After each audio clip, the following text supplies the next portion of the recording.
Dirty, Bertie, Zoo. Chapter 1. Mum burst into the kitchen excitedly. "The holiday's booked," she said, "and we're flying out." Susie whooped.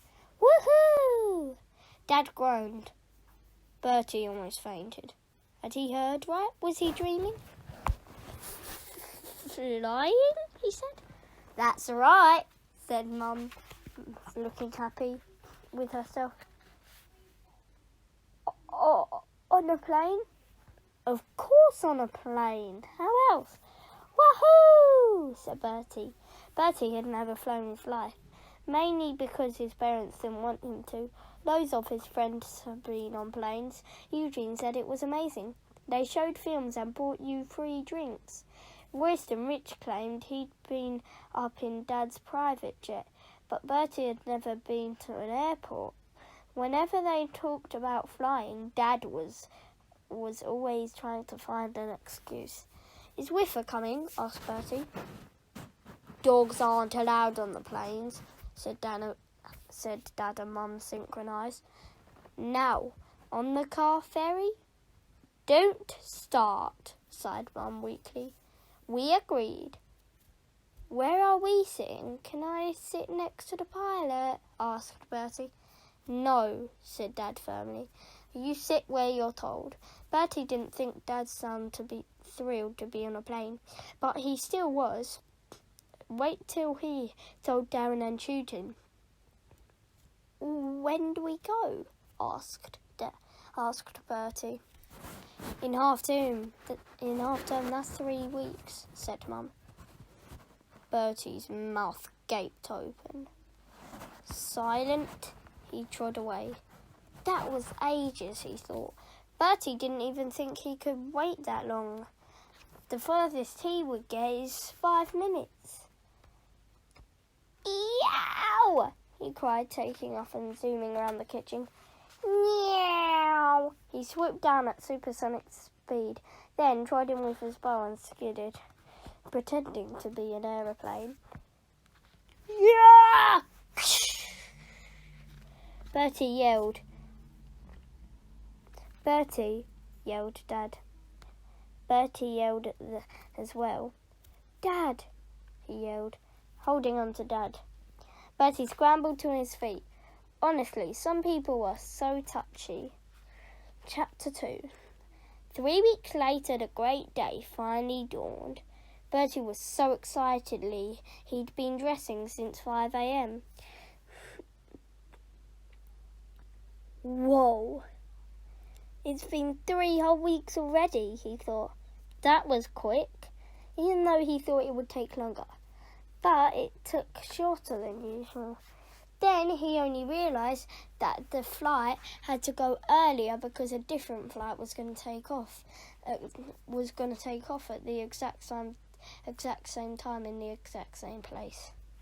So 2 weeks wasn't much a difference, but Bertie thought it was way better. In his bag he had packed for weeks. He had everything he needed for the flight. In fact, for 5 different flights, though. Sweet comics, his jumbo jet sticker boot, and nothing more. Oh, and sweets, of course, in case he ran out. At the airport, Dad loaded the cases and put them in. Bertie hurried past the shops and cafes. "Can we go on the plane now?" he said. "I want to get a good seat." Susie rolled her eyes. "My little brother has never been to the airport," she sighed to someone standing next to them, staring at Bertie. "It's not going for hours. We need tickets." "Yes," said Mum. "First we have to check in and get our boarding passes." Bertie thought that sounded boring, but maybe it was fun. The queue at the desk tailed back for about a mile. Bertie stared in horror. He knew now that he definitely didn't want to get stuck in that thing. Bertie, cried Mum. "What are you looking at?" "What? We've got to wait behind all of these people?" he playground? I'm afraid so, said Mum. But we missed the plane. Why can't we get to the desk first? He pointed to the next one, where no one was waiting. That's not our airline, said Dad. We're flying with Cheapy Jet. Cheapy Jet? That sounded something around the lines. Oh, Bertie remembered. Didn't cheap mean cheap? Didn't cheap mean very low price? Wait, their parents were riding... Our whole family is riding a cheap jet, thought Bertie. I'm going to have to put a stop to that somehow. If Royston Rich got a private jet, which sounded way cooler, he believed private meant alone, so that was pretty cool. A private jet, he thought. Imagine, none of his family to bother him, just you in your private jet. No, said Dad. But Susie had her turn. No, don't argue, snapped Dad. Bertie forgot what they were talking about, but he kept on arguing anyway because he knew they were talking about something really good. Bertie let go of the trolley. Dad had been in a bad mood since breakfast. Bertie thought there was something wrong with Dad. Dad wouldn't answer him. After half an hour, they reached their desk and got their boarding passes. Next, they queued at the passport control. Then, they joined the end of the snaking line at security. Finally, they had to wait an hour at the gate because their flight was delayed. Wait, delayed? What did that mean? Bertie watched the sign. 1 hour delay of the flight Cheapy Jet. He could hear Royston Rich's voice somewhere in his head saying, Cheapy Jet? Ha! Why are you riding one of those things? I have my own private jet, boasting at him in his head. Bertie couldn't believe catching a plane took so long. It wouldn't matter how long it took you to actually get the day to come. By the time you got on the plane, it would be years later and you'd be too old to fly a plane, Bertie thought. Bags, I sit by the window, he cried. Bags, I sit by the window, everyone cried. Bags, I sit by the window. Bags, I sit by the window. Racing down the gangway, Bertie cried it as well. There were 3 seats to a row. He didn't know what it meant, but he guessed it meant dibs, I got to go to the window first. Bertie plunked himself down by the window and took out his sweets. Who's sitting with Bertie? Asked Dad. Mum stared at him quickly. I'll sit behind with Susie. I'll sit behind with Susie, said Dad. Then Mum gave a look again. Dad sank into his seat. Bertie was staring out of the window, sucking a fruity chew. It looked like a lollipop, except with no stick. At last, it was it, said Bertie, putting his hands behind his head. Aren't you excited? He asked, bouncing up and down. Not really, said Dad. Fasten your seatbelt. He was afraid of flying with Bertie, and especially flying. And when he was flying with Bertie was worst of all. Bertie wasn't listening, though. He reached up to switch above him. What's this? Click, click, click. A light came on. Whoa, a reading light, he said. Leave it alone. And what does this one do? Asked Bertie, fiddling with a catch on the seat in front. A table flopped down, knocking his sweets out of his hands. Bertie scrambled on the floor to find them. Dad shut his eyes.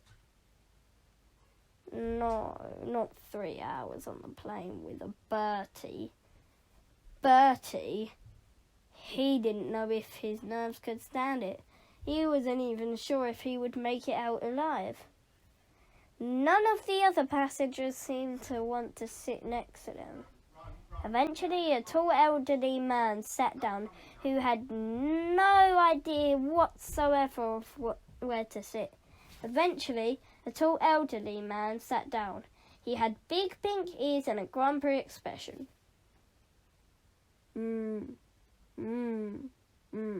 He said. Bertie leaned over. "It's my first time on a plane," he said cheerfully. He said. Bertie decided to call him Big Ears. "Yes, is it yours?" "No," said Big Ears. He shook open his paper and hid behind it. Bertie said in a funny voice to make fun of Big Ears. "Welcome aboard the Cheapy Jet Flight 647. Details are blah blah blah blah blah blah blah blah 067 blah blah blah blah 963 blah blah blah blah. If you are doing blah blah blah blah blah, then go blah blah blah blah blah. No high heels or farting on the plane. If you would like to poo away, go to the cabinet located on the left. There are loads of exits from the left to the right, loads down, and blah blah blah." Bertie couldn't hear most of it, which was why it was replaced with blah blah blah. "Please listen carefully while we go through the safety procedures." Bertie leaned forward to watch the flight attendant who waved her arms. "There are 3 emergency exits. Here. Bertie thought that didn't sound like 3. Oh, wait, no, he was just imagining it. He didn't actually say 3. "What's an emergency exit?" he asked. Dad looked at him weird. "It's the way out in emergency, obviously," said Dad. "What sort of emergency?" Dad sighed. "It doesn't matter," he thought. Then he had a great idea. He could use the emergency exit to get out of the emergency with Bertie. He thought it made sense. Bertie was kind of an emergency. "It's the way out in emergency," he said again.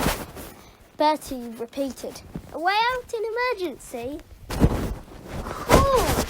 What kind of emergency?" "All of them. All emergencies ever created." "You mean like if one of the wings drop off?" asked Bertie. "Whoa," said Dad. "That definitely won't happen," he replied, loosening his collar. The voice went on. You'll find a life jacket under your seat." "Have I got one?" Bertie asked. "Yes," said a strange voice. "Can I put it on now?" "No," groaned Dad. "It's only for, well, if we came down in the sea." "In the sea? Wow, that would be amazing," said Bertie. "You mean if we land crashed because the planet's on fire, or even the plane?" "Bertie, please, don't say that," moaned Dad, who was starting to get scared, but he didn't want to show it. "I was only asking," said Bertie. The plane shook as its engines rumbled to life. Dad gripped the arms on the seat. "This is it, we're going," cried Bertie. Dad closed his eyes. He seemed to be praying. The plane bumped out towards the runway. It swung sharp left, then sharp right, then sharp everywhere. Dad shrank back into his seat. Bertie had his nose glued to the window, so he didn't miss a thing. "Whoa!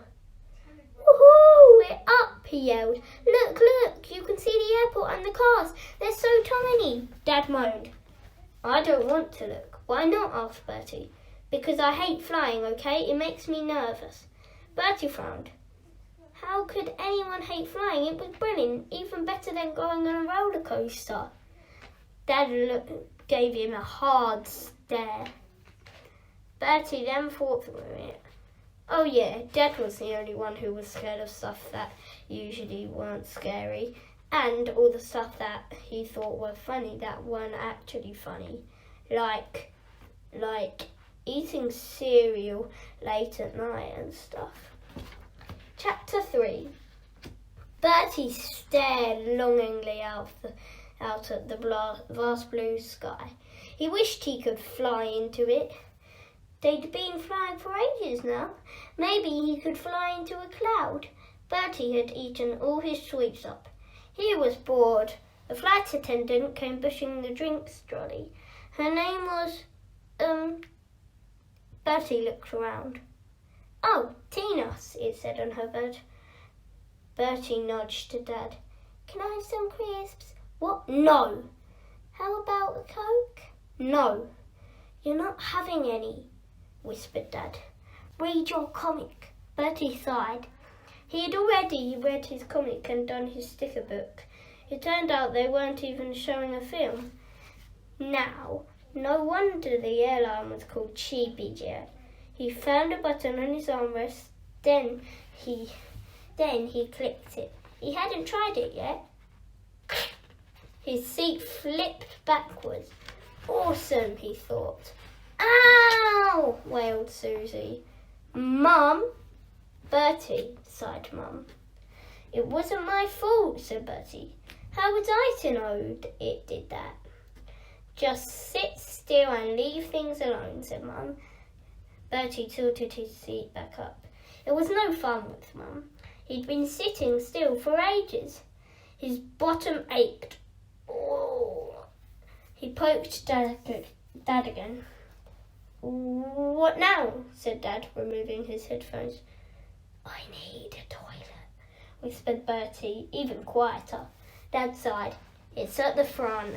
Bertie clambered past Dad and Biggers and made his way down the aisle. Then Dad remembered something.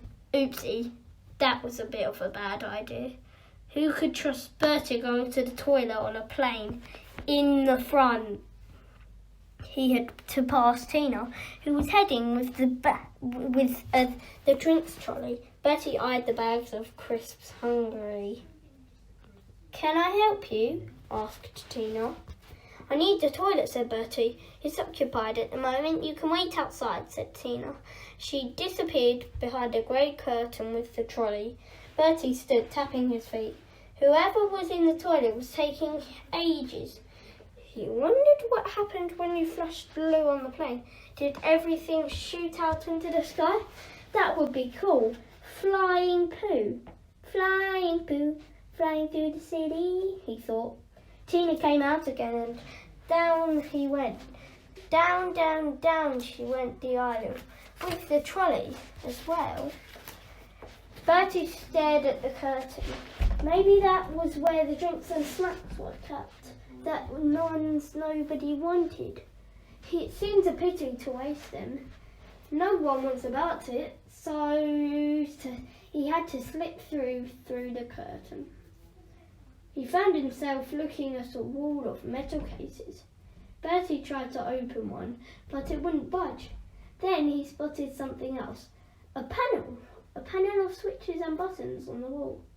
At the top, just in reach, was a large red button. Bertie had told him millions of times not to touch things, but Bertie hadn't been told to push buttons, to push anything in fact. Bertie loved pressing buttons. Sometimes they made noises, sometimes they did things, sometimes they did interesting things. Maybe this one fired booster rockets or set the plane to warp speed. Bertie reached out a finger and pressed.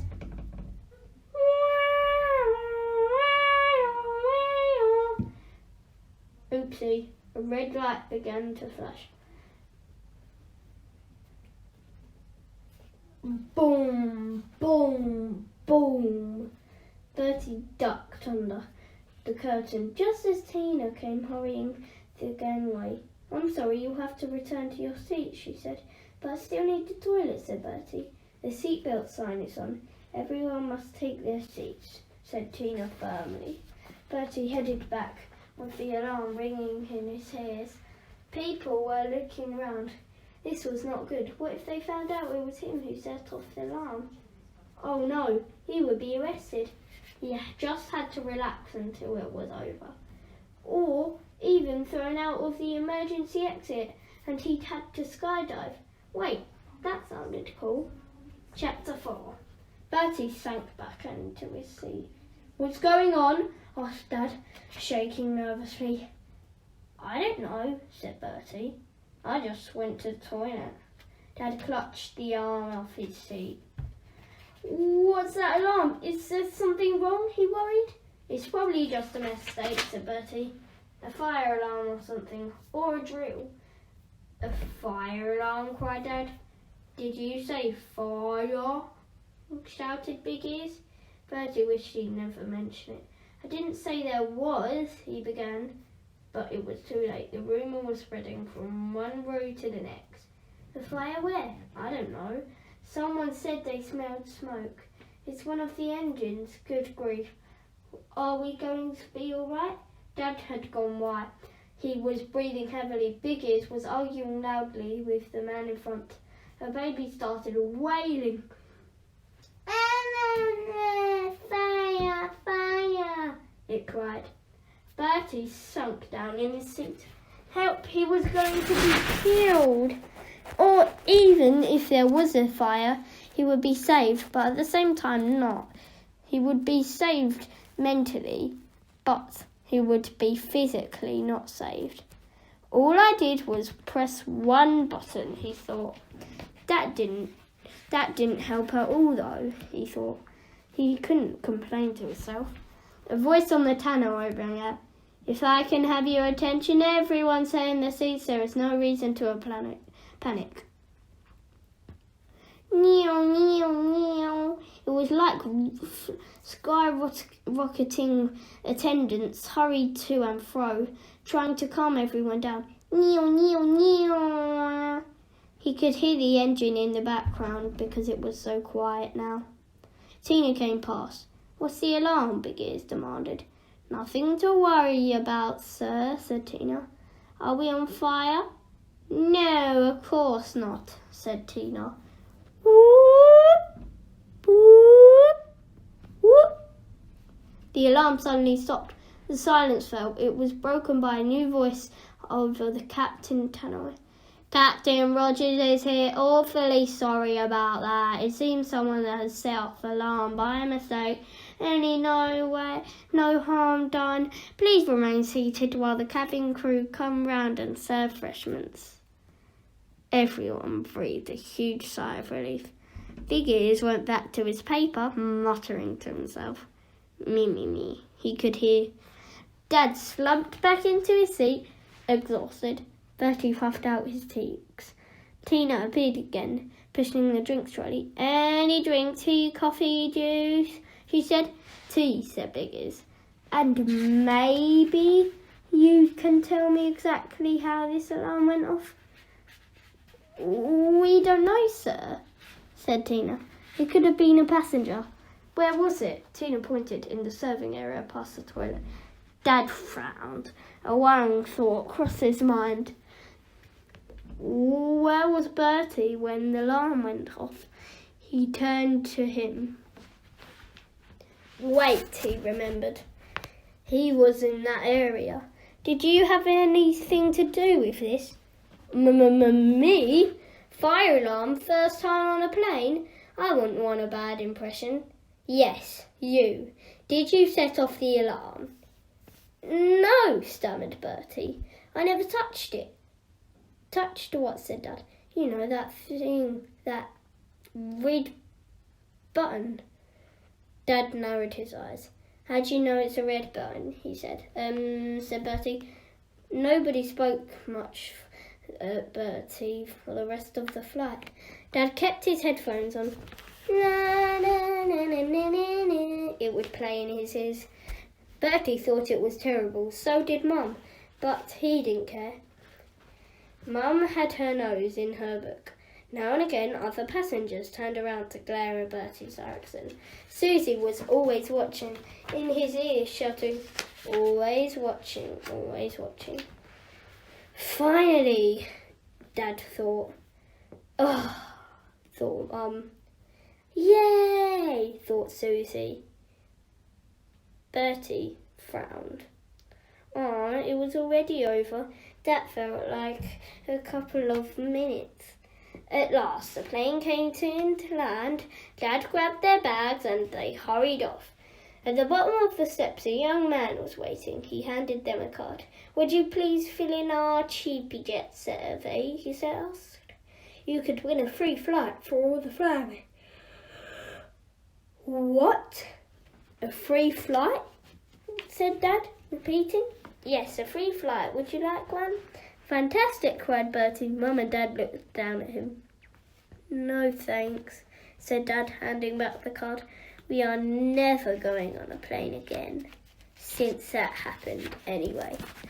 And that was the story of Bertie. That was the story of Dirty Bertie Zoo. Hope you enjoyed it.